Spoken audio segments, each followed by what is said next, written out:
Now,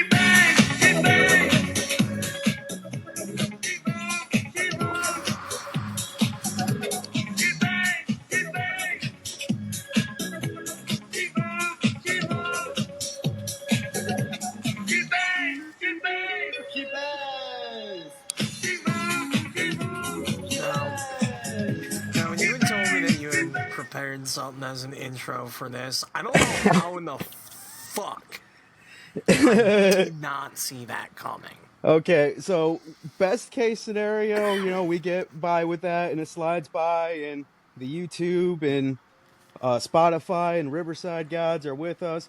Worst case scenario, William Hung gets upset with us.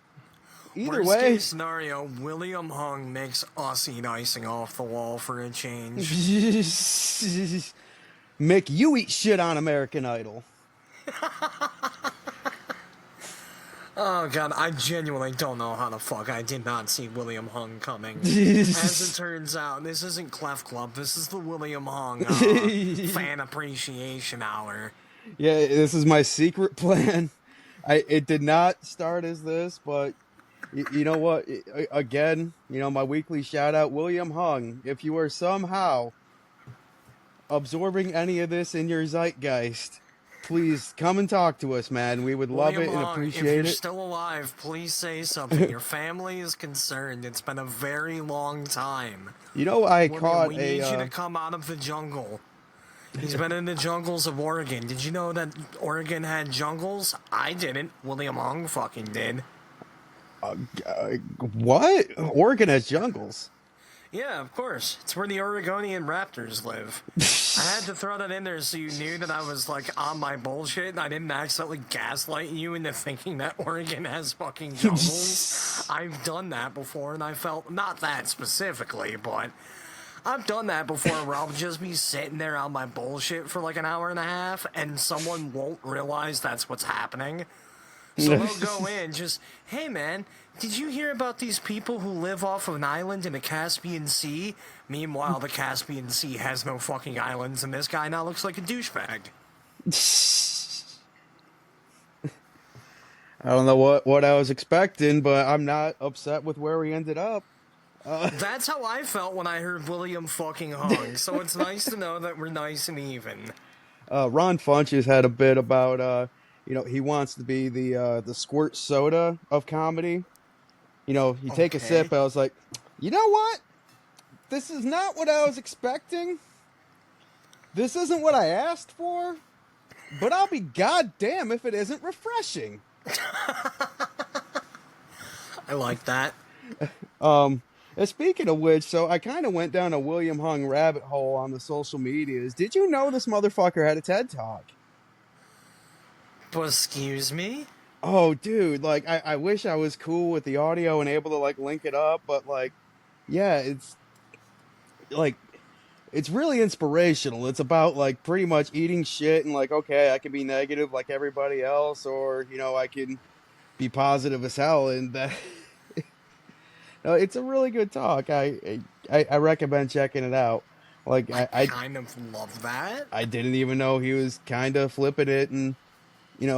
what's the phrase? Controlling the narrative, so to speak. I believe we just call that self-awareness when we don't have pro wrestler brain rot. Now I'm picturing, William Hung doing vignettes for street fights. I was like, I'm William Hung. I was a contestant on American Idol. And now, I'm going to kick your ass. I don't know. Fucking, maybe he sings Rocky themes. It's the eye of the tiger. It's the... See, I never know how much of William Hung impressions and singing I'm allowed to actually do. I experienced that with all sorts of silly voices. Cause shit, am I allowed to do that one? Fuck. Because the truth is, I love William Hung. I want to represent him well, but doing the voices, that's... I don't know. No, I hear you. It's kind of like Cheech Marin. He has such a good voice to do that. I'm glad you went down that rabbit hole. Says the motherfucker that wore the lucha. I There's a heard reason I don't do that anymore. I heard where that was going, and I was just sitting there like, should I? Do I? He'd be upset if I didn't. Oh, that's funny. You got this weird ass echo. I don't know if I can fix it in post or whatever, but like, Genuinely, what I think part of the issue might be is that there's lawn work going on just outside. those is like damn the only- gardeners. No, I'm fucking furious. So I have designed my entire life around Monday being when this shit is done, right? It's like Monday afternoon, I can't do a fucking thing. I can't jerk off on a Monday afternoon because of the goddamn lawn people. Oh. And now, after like a decade of them coming on Mondays, all of a sudden they're here on Tuesdays, and I've never thought that the buckshot ever looked so delicious in my life. Yeah. My entire circadian flow has been fucked up. Oh damn! Yeah, because the holiday weekend, pretty much everything that normally operates on Monday. No, dude, that's not even the thing. It's just Tuesday now. Like 3 weeks ago, they started coming around again, and goddamn it, they're a Tuesday crew now, and I'm not fucking used to it. Well, shit. And the thing that really salts my carrots about the whole ordeal is that they're not consistent about what time they're showing up right now. They'll show up at like 11, 1, 6, 2. Just whenever the fuck they can get here. And it's very frustrating when, like, so much of what I do involves having to, like, fucking record stuff.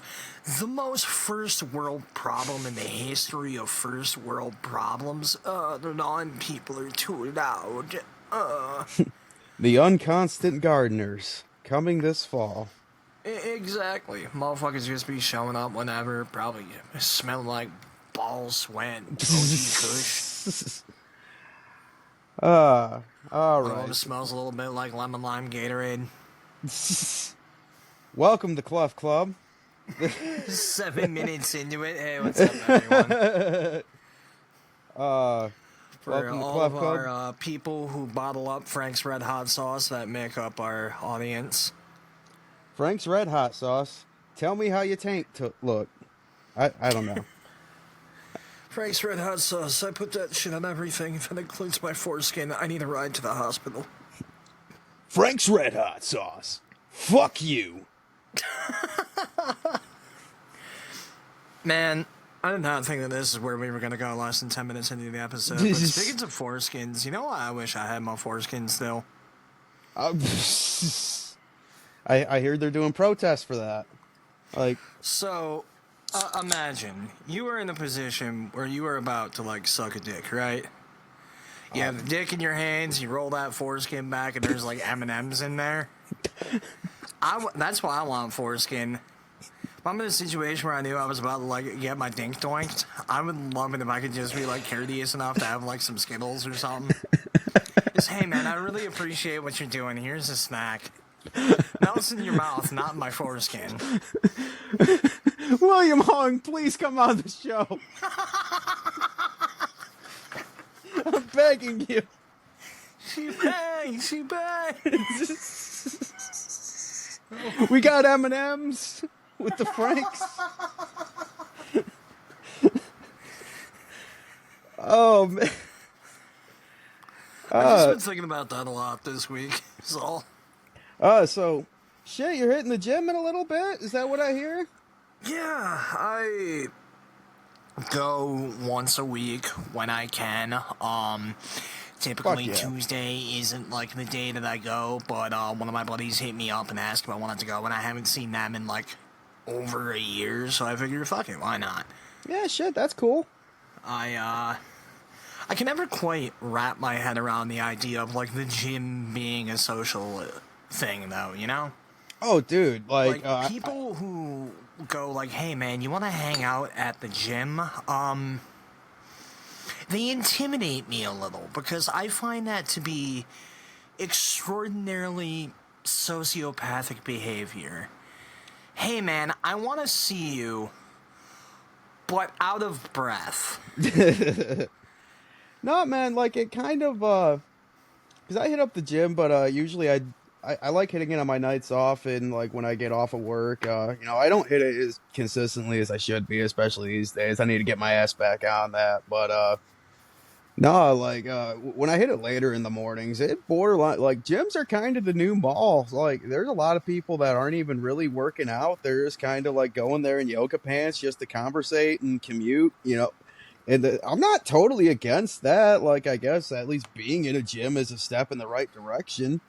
I mean, I know a guy named Jim. I go to a gym. So uh God, is that why people do that now? Because we've completely eliminated any and all third spaces? I think that might be part of it, at least a little bit. I mean, there's definitely a social aspect there. There's definitely groups I see congregating that probably that's their social hub, their excuse to hang out or whatever. Kind of like this is our excuse, you know, to Fair. fucking talk about Frank's Red Hot and the Wiener and William Hung. Yeah, that's Oh, God, the way I almost didn't bounce back from that. so. Like, No, what are I you normally completely doing at the lost my gym? train of thought. Huh? What are you normally doing at the gym? Um, Not enough cardio. Yeah. Be perfectly honest with myself. It's just basic 10, 15-minute warm up, and then I'll just go down the machines, make sure I'm hitting anywhere from like 30 to 50 reps a pop on each of them, depending on which machine it is. I read somewhere in an issue of SmackDown magazine that Bob Holly suggests going slow and low. Lower weights, more reps. That's how you get leaner muscles. So, Yeah, that's if an that's endurance thing. inaccurate, don't talk to me. Talk to Bob Holly. Good luck with that.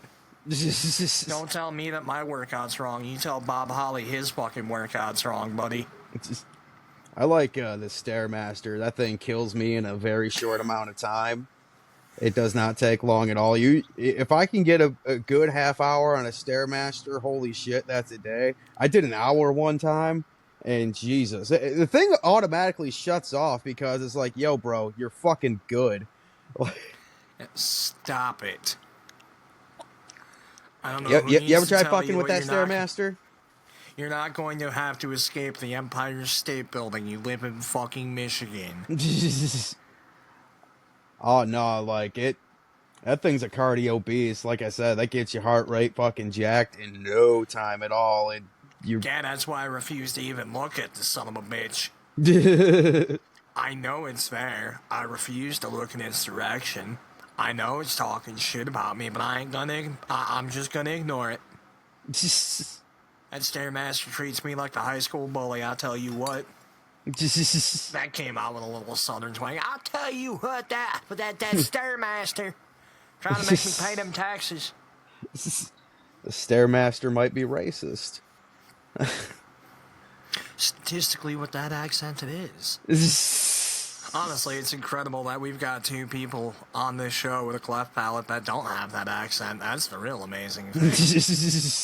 When did cleft lips become like a southern stereotype? Because that's a thing I see all the fucking time. God, I didn't even think about that until It's the only two people I ever see associated with like cleft lips are like starving Africans and rednecks.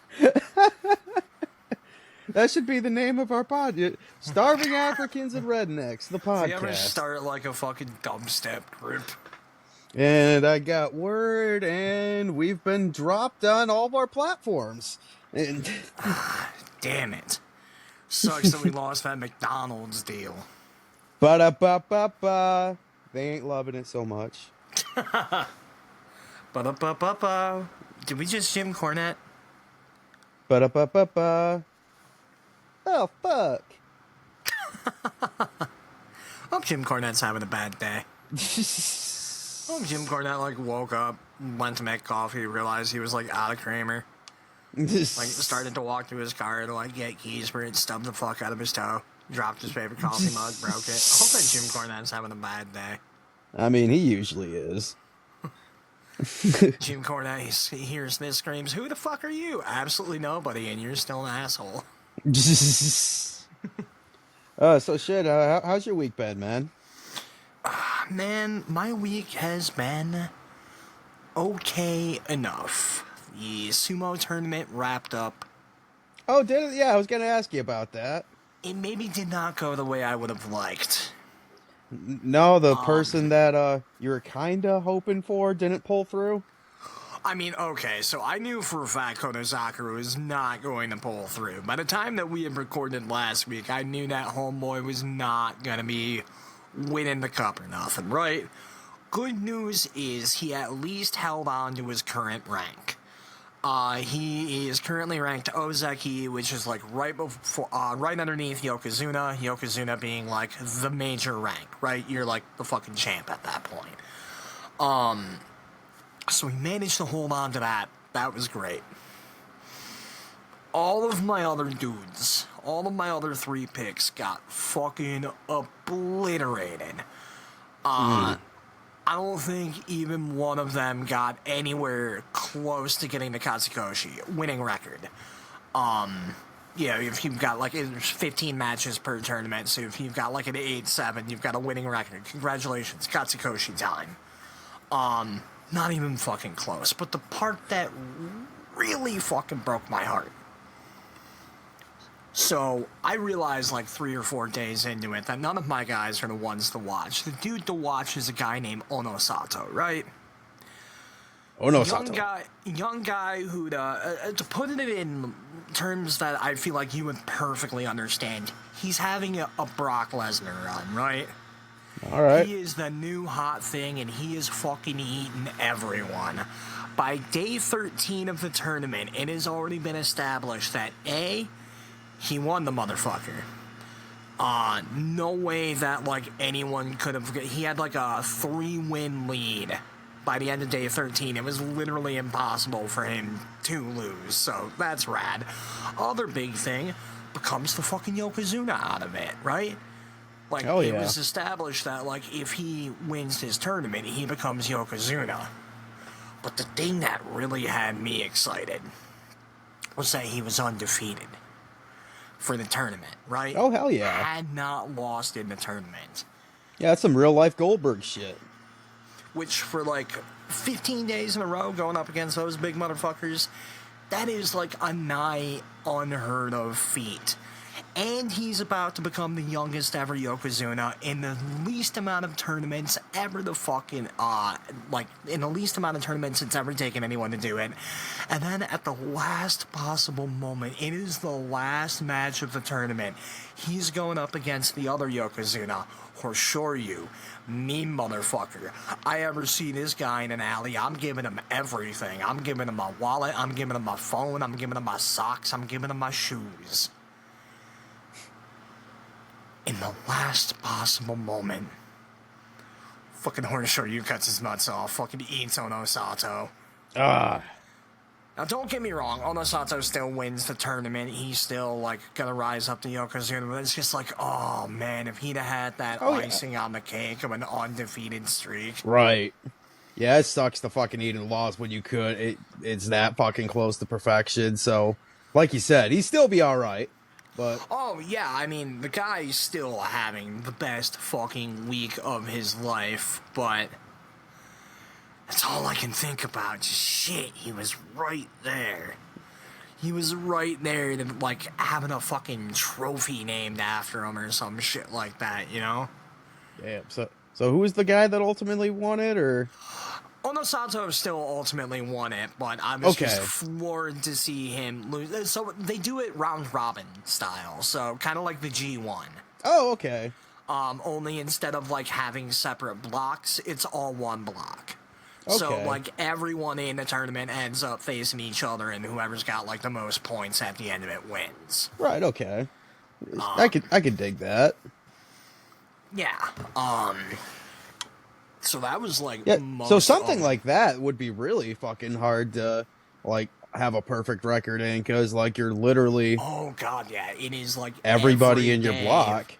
Yup, every day for 15 days you are going up against someone. There's like no off days in the tournament, you know? So like, yeah, that's some insane endurance shit too. Like, So the fact that the motherfucker went 2 weeks straight without getting beat once, only for the 15th day, the last possible bout. damn. Yeah, man. That's still though, like, still a crazy fucking record. Like all things considered, for all like, shit, the only thing you could ask for better is absolute perfection. So shit. But it looks like, if I'm understanding everything correctly, tomorrow is going to be the ceremony for him to become Yokozuna. That's going to be very exciting. I'm excited to watch that one on stream whenever it ends up on YouTube. And then I get to deal with the 2-month sumo drought until the July tourney starts. Oh man. I'm so excited for that tournament now. There's a couple of names which I can't pronounce yet, but a couple of names that I'm like really looking out for this next one. There's one. I'm not even gonna fucking try the names. I don't know them yet. I'm not gonna insult these people by butchering them. But there's this fucking Ukrainian guy who impressed the shit out of me. There's this tiny motherfucker who impressed the shit out of me. And then there's the one I remember, Kaio. Kaio's like this 23-year-old, the most perfectly round man I have ever seen. He is this beautiful little sphere. And I really think that he's got a career ahead of him if he can, like, you know, just get more experience, essentially. That's the only thing I can think of for him. Just get in there, do the shit more. He'll figure it out. Don't get hurt. So I'm very excited to keep an eye on Kaio. Damn, so like not just from you, like I've been seeing like like professional sumo wrestling seems to like be getting a lot of traction. Like you're not the only person I'm hearing talking about it. So like I keep hearing that, but like I exist in a weird little bubble, so I know nothing about like the wider sumo fandom. I should probably link up with them. I feel like we'd have a lot in common, but no, like I checked out those links that you sent me, and like this is something that seems like it would be right up Big E's alley. Like this is the epitome of big meaty men slapping meat right here. Like it is the meatiest of men slapping meat and fucking the most violent of slapping. oh god, dude, I would say about 1 in every 6 or 7 bouts starts with a headbutt that you can like just hear the thud echo, and every single time I cringe while hearing in my head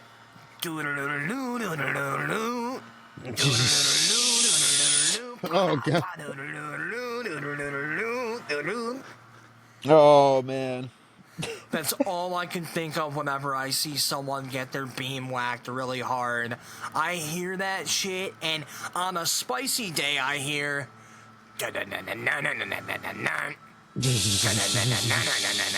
you know, that first one before they got Our Lady Peace. Oh boy. Speaking of unstable individuals, I kind of sent you a little text a little earlier in the week. Let's see. I'll change some details just a little bit. You did tell me that you had a story for me. I'm remembering this now. Yeah. We had a dude start up at our work, and I'm not even gonna say where I work or what I do, and I'm even gonna make up the guy's name. His name's Dave. Dave.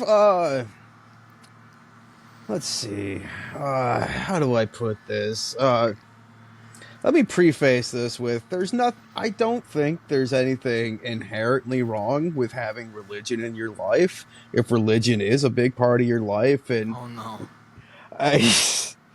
Oh no. I'm not inherently trying to shit on that because I think, you know, if you're truly using whatever to be a better person, because like I don't have any fucking answers to anything in this damn universe, you know, I could be wrong about everything. I don't know shit, you know, but at the same time, like I know I'm wrong about everything, but I'm white and I say it confidently.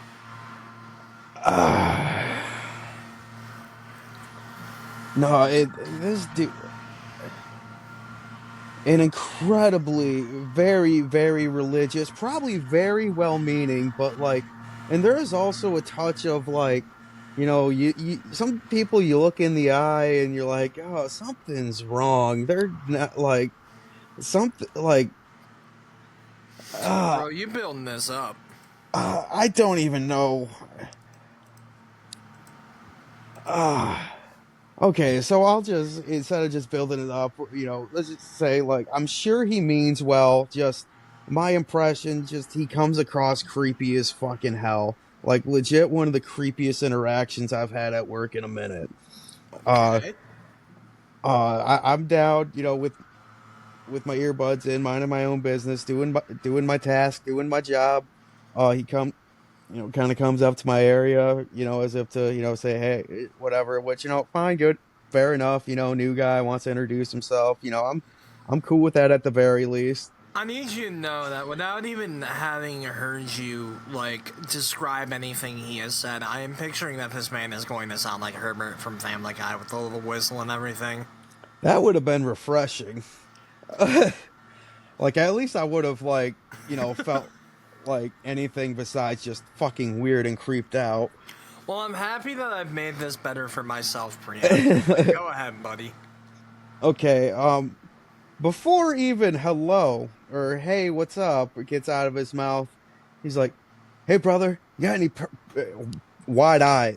Hey, brother, got any prayer requests? Yeah. I was like, okay. I was like, again, probably well meaning. And again, he might have heard that I, uh, my situation Weirdly with enough, Paul the after cat. hearing that, now I'm picturing package. Uh,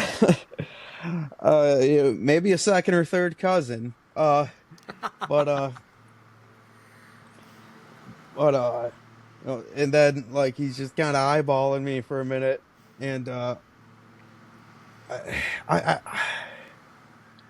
I don't know like what nationality descent he is.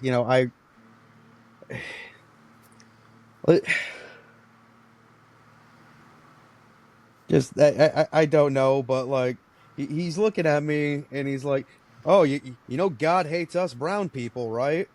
This is the second fucking thing he says before hello. Before hello. He's like, God hates us brown people, right? And then he leads into, uh, you know, that's why I love it here in America. It's the greatest country in the world because that's where all the white people are. That's why Jesus loves us the most.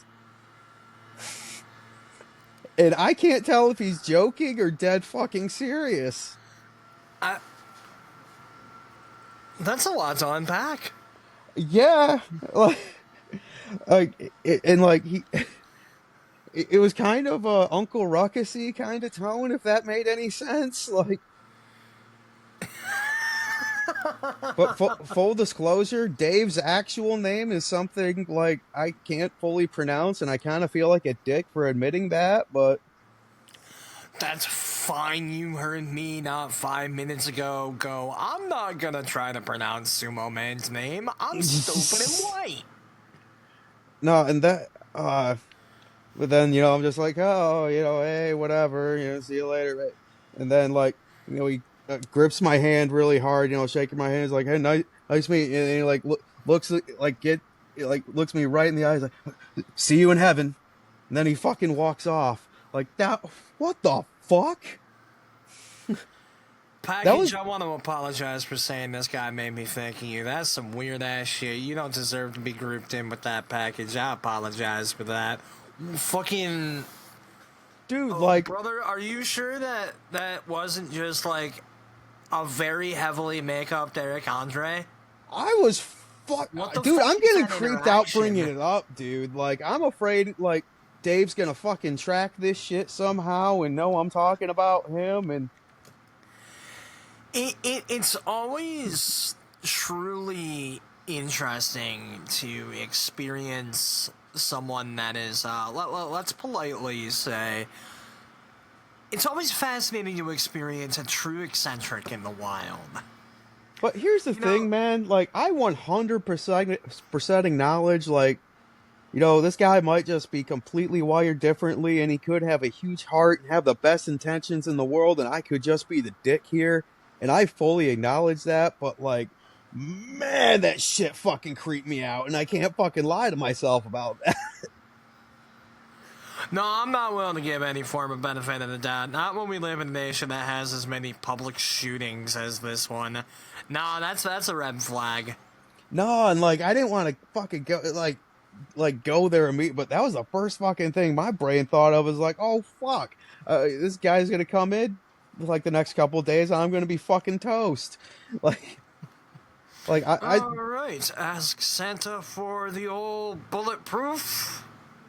like, oh jeez, like, and I feel like a dick for even thinking that, because like that's more than likely not the case at all. But like, fuck, that creeped me out. I look, man. I used to feel like a dick whenever I thought that of other people. And then reality just kept on becoming what it is right now. No, I mean, people are off their fucking rocker. I don't trust the average motherfucker as far as I can throw them. I used to think that the average person had everyone's best intentions in mind, and then I turned like 18. I just, until proven otherwise, I assume that everyone on the street wants me dead. They look at me and instantly go, oh yeah, he's a blonde dude. Kill him. Oh Jesus Christ. That's my first thought about everyone until I hear the tone in which they say hello. Nah, Alright, well, like, it doesn't sound like a you want to stab me tone. We can continue this conversation without me looking for every available exit near me. the way this dude was talking did kind of like the vibes was like the movie Red State. I don't know if you've ever checked that out or not. I have, and I fucking hate that for you. Mostly because you deserve to be in one of Kevin Smith's better movies. You deserve to be like in a Mallrats or something, my dude. You deserve to be at like the Quick Stop. You should be holding the boom mic for a porno, not dealing with Red State bullshit. The fuck? Zack and Miri making porno references in the year of our Lord 2025. Anyone else remember that film? I do. I liked it. What's film? Zack and Miri make a porno. You ever Oh, catch God. that one? I watched that one like once, and I really should give that a rewatch, because like I checked it out once initially when it came out. Like, I rented it on DVD. That's how long ago it was. Yup. And like, no, I'm told I need to give that a rewatch because it connects very well to the well, I don't know about very well, but it does connect to the View Askew verse.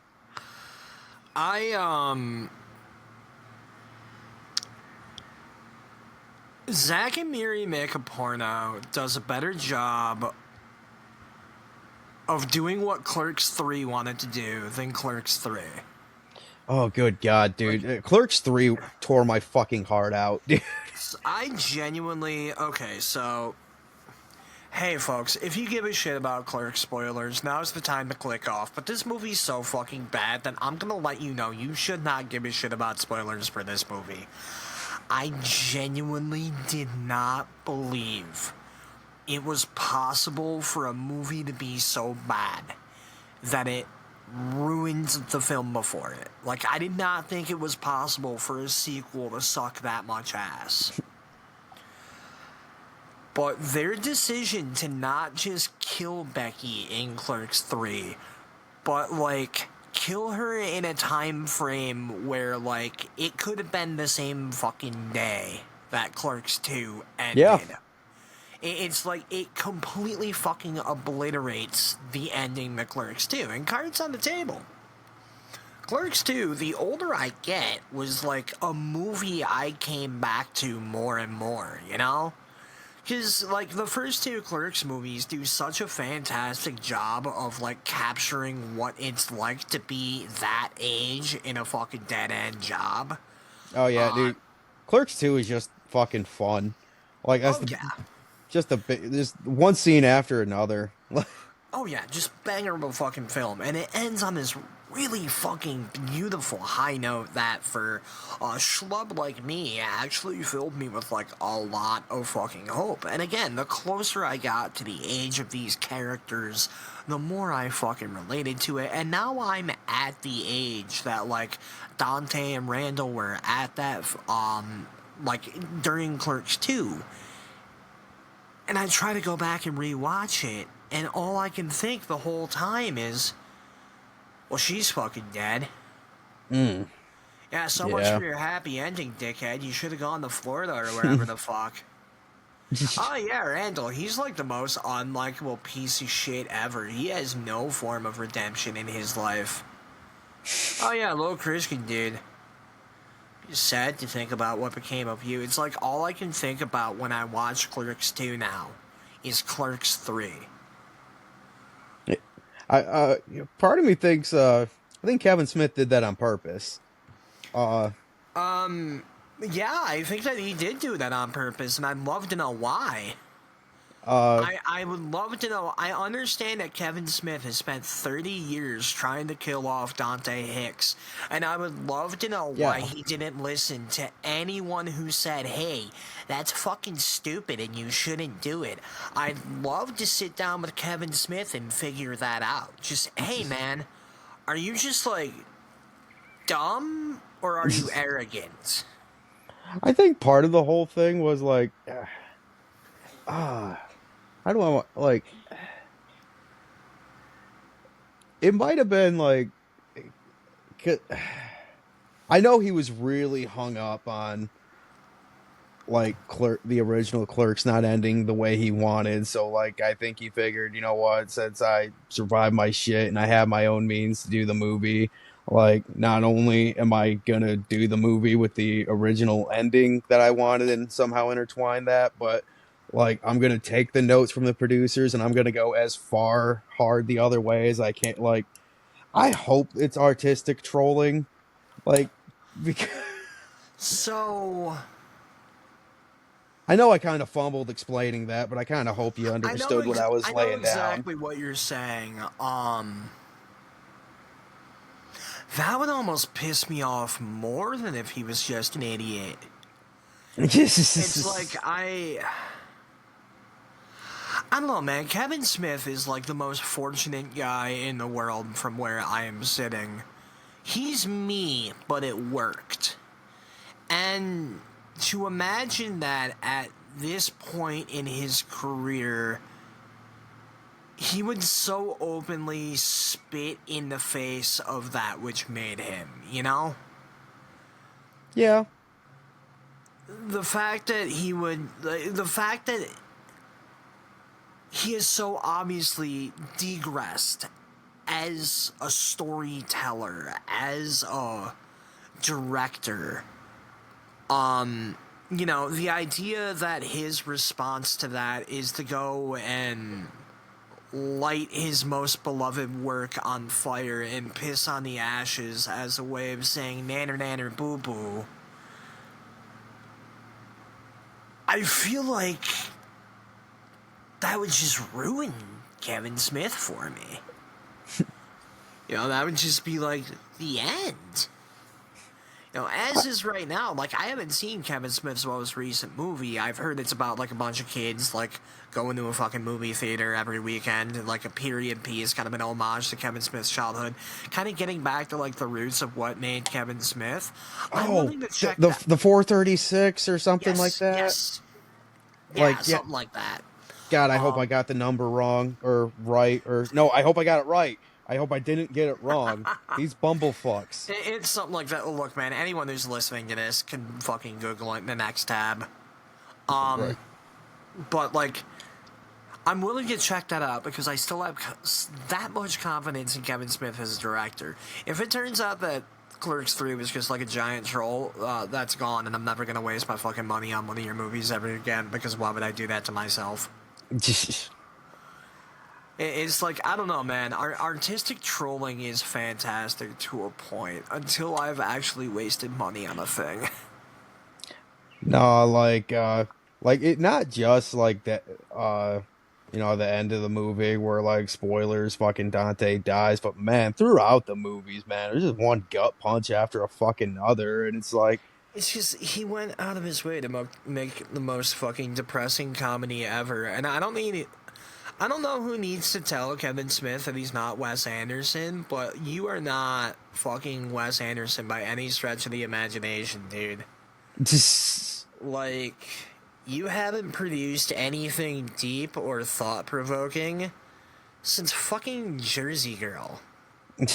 Come on. And by the way, people need to stop shitting on Jersey Girl. That's one of Kevin Smith's best fucking films. dude, I love that movie. That's shit. Just, That's I wish that I genuinely wish that Kevin Smith would not have cast Ben Affleck and Jennifer Lopez or whoever the fuck it was in that film. So it would have gotten an honest shake in the fucking reviews. So that way maybe Kevin Smith wouldn't have spent the rest of his career trying to go the exact opposite direction of Jersey Girls. I think if Kevin Smith would have leaned more into that, found a way to blend that with what he was already doing, he'd be one of the best fucking comedy directors of our era to this day. Unfortunately, he's like The Simpsons now, where he's afraid to get too real. He's afraid of the sentimental moments, and it's like, dude, that's what, like, made your shit work. That's why people remember this era of you so fondly, because you made us feel something. right. Please. Yeah, besides bummed out. Yeah, you made me feel something other than fucking suicidal or lethargic. Oh That man, another I wish I had a fucking good, I wish I had a good transition for that. Like, brought to you by Blue Chew. Yeah, I had another complaint with the movie. I understand that, like, Lethargic, or like lethargic. I lost my headphones. My Sorry, scalp- my I didn't mean to scalp step went- on you there. My scalp went no more.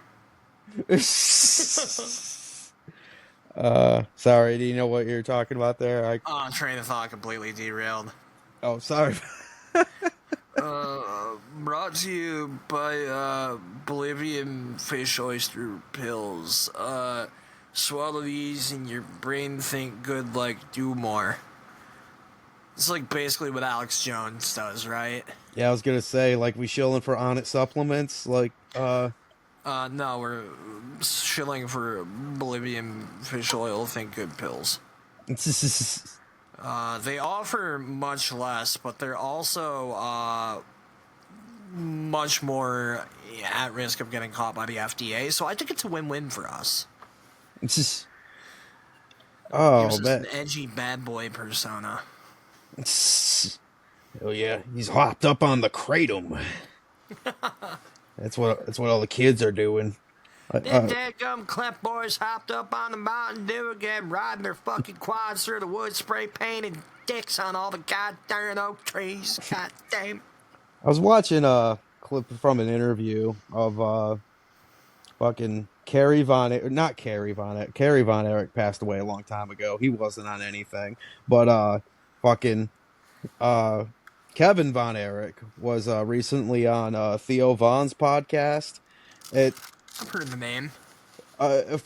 First of all, those two in the same room is just fun because they have very unique voices. So you got Kerry talking about the old days of wrestling in Texas and what it was like with his brothers. And, like, I'm not doing the voice perfect, but, like, you know what I mean? Yeah. Then you got Theo Vaughn, who's like, oh man, we used to get all hopped up on that shit. We loved the wrestling. We used to get in our tighty whities and just slam them around. Like Theo Vaughn is like the real Jamie Noble. I love that. Like We all Theo wish Vaughn is Conrad like Thompson if our friend Bam came across some fuck you money, that'd be Theo Vaughn.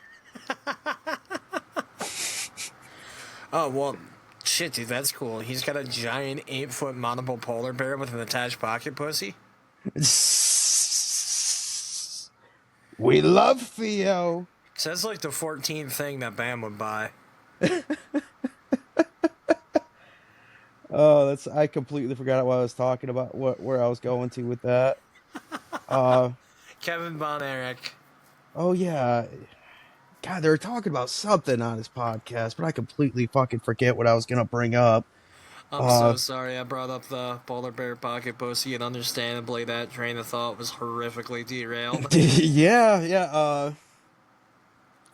No, You know, yeah. Kevin tried kratom okay. because he got like a knee operation or something like that, and they had him on fucking painkillers or whatever, and then like the price of the painkillers just shot like way up, and someone was like, "Hey, you should try some kratom." It basically did the exact same thing, and he got off that shit in like a month. It's like, oh god damn, this thing could be a miracle thing apparently. Uh, Could be. or you could be given the gas station shit that they fucking gave Sabu. Yeah, I was about to say that's it's very much a mixed bag. It could be pretty good. I know Guess it enough depends on people. where you're getting it. I was about to say I know enough people who've had the worst fucking nights of their life on kratom to say, hey, maybe don't trust your sources. You know, maybe Kevin Von Erich probably has better hookups on that shit than you do. Yeah, that's just it. Not I you. imagine I'm speaking specifically to the salt miners in Mississippi who listen to our shit, who are much more likely to abuse kratom than either you or I. disclaimer: don't abuse kratom or any other substances. Treat it well. Treat them just well. God damn it. Don't. I'm not gonna say just say no because this ain't some Laura Bush shit or Laura Bush. Wait, who was that? Who was the anti-drug person? Nancy Reagan. I mean, Laura Bush too. That was basically what like the first lady did from like Reagan to Michelle Obama. This isn't just say no, but this is just say do some research for your own Yeah. health. And for the love of God, if you're gonna do shit, test it. Make sure that you're not about to sniff a bunch of fat. They've got testing strips that you can get. For the love of God, if you're gonna be stupid, be fucking smart about it. Other podcasts will sit there and be like, drugs are bad, okay, don't do that. Nah, fuck that. What do I look like, some kind of pussy? Do the shit out of drugs. Be fucking responsible about it, you idiot. If you OD, that's on you, dumbass. The opinions of Pope Brandon Brownson, aka Squeezy Bushims. Squeezy Bochisms. Squeezy I was Bushims. wondering how long it would take for you to know that Squeezy Bochisms. I don't know if the name graphics stay in the final cut of the show, but I hope they do. I really fucking... You know what? I hope they don't, so that way the audience was just sitting there for 20 seconds going, what the fuck is he talking about, Squeezy Bochisms? Just all right. Well, you said you got to cut out around 6, so I'm gonna try to get you out of here soon. Just a little wrap up here. Anything you want to talk about real quick or plug or? Man, I don't have anything to plug or anything like that, but I helped a baby bird this week, and I felt really good about that. Yeah. Yeah, it was, over the weekend, we were just getting fucking slammed by, like, rain and wind and shit like that, and it's, like, 40-something degrees. There's, like, a little fledgling on the ground, you know, not like a baby bird. Like, it's at the point where it should be on the ground, hopping around, foraging for itself, but, like, not in weather like this, so... Got to fucking take him, wrap him up in a little towel, make him nice and warm, made him, like, a little nest outside. Little guy was... A-okay, and I had a point where I was sitting there looking at it, you know, I was feeling good about myself, and I had the thought of, Jesus Christ, I'm on a podcast, and this is the most exciting thing I have to talk about this week. All right, let's go. Oh, dude, I'm for helping the baby birds, dude. Like, So, now that we're wrapping up toward the end of the podcast, I think I did a pretty fucking good job this week, folks. I came in with jack and shit to talk about. hey, man, like, we didn't come in with much of a format. I mean, I try not to stutter and basically I'm just trying not to think about shit too much because like the more you think about shit and like, oh, I'm on a podcast and the format and people, you fuck yourself up when you get nervous. I'm doing it right now. I'm thinking too damn much. See, I This is one area where I don't like to toot my own horn very often, but beep beep, motherfucker. This is one area where I definitely will. I've been doing things of this nature or similar nature since I was 15. You know, posting YouTube videos, trying to entertain people in some way, shape, or form. And I like to think that at this point, I have become a master of not fucking thinking at all. It is an empty void up here, folks. You know what's in my brain? Patrick Starr and the fucking Weeble Wobble that he's riding on. That's it. It is an empty, echoing void where Patrick is endlessly... He's got a pocket full of corners in one hand. Yeah, he's got a pocket full of corners. Shut the fuck up, Brownson. I want to try to get the John Travolta standing around. Huh? What? Huh? That meme. It's like the room in The Matrix where they make all the guns show up. Before the guns show up, and also before Neo and Morpheus show up. It's just the white void right now, folks. Imagine the crowd at every Kanye West show in the history of ever. That is my brain, an endless white void. Oh boy. Well, on that note, Pope, I know you're on Twitch. What's the handle? Don't let me. Brownson. What was that again? I talked right over you. No, you're good. Twitch.tv/Pope Brandon Brownson. Okay, and I'm actually trying to fuck around with Twitch a little more too. I am on there. I went live the other day. I was playing some 2K on the island. You know, no commentary. Shit. Oh yeah, PS5 just has the cool sync up capabilities. I don't even got to work that hard to do it. Oh, nice, dude. Yeah, I turned my audio off just because I don't like talking while I'm playing games and shit. But I mean, I don't know, fuck, I might. But I might go live every now and then. Who knows? Not Dr. Leedy on Twitch. And with that, I got some outro music prepared here. Or I'm trying to here. Anything else, Pope? I think it's time for us to get hung up on the outro. Oh, I love what you did there. For Cody Leedy, this is Pope Bread. Wait, no, I switched that. You're Pope. You're Pope. I'm Cody. This is Cody from Cody. This is Squeezy Butchisms. Grill you a cheese, if you please. God damn it, that's Pope. This is Cody. This is Clef Club. Okay, god damn it, my audio isn't working right. Okay. That's Pope. This is Cody. This is Clef Club. This is our outro. Get hung up on it. Later. Maybe. Fuck.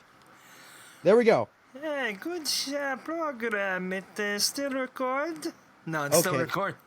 Okay, you know what? Just keep bantering. I don't have it ready yet. God damn it. Okay. How's your week been, Pope? Oh, Baby Bird, you answered that already. I want this to work so bad. Genuinely, one of my favorite things is when the outro of a podcast goes completely fucking off the rails. This is what happened to me. I will be beating off this later. Okay, I see green lights. I'm pretty sure we're ready. Follow Pope on Twitch at Brandon Bronson. Pope Brandon Bronson. Pope Brandon Bronson. Fuck. I'm pretty sure I follow you on Twitch and I fucked that up. Follow me on Twitch. I might do something every now and then. You might catch me playing the island or something. At Not Dr. Leedy. For Pope, I'm Cody. This is Clef Club.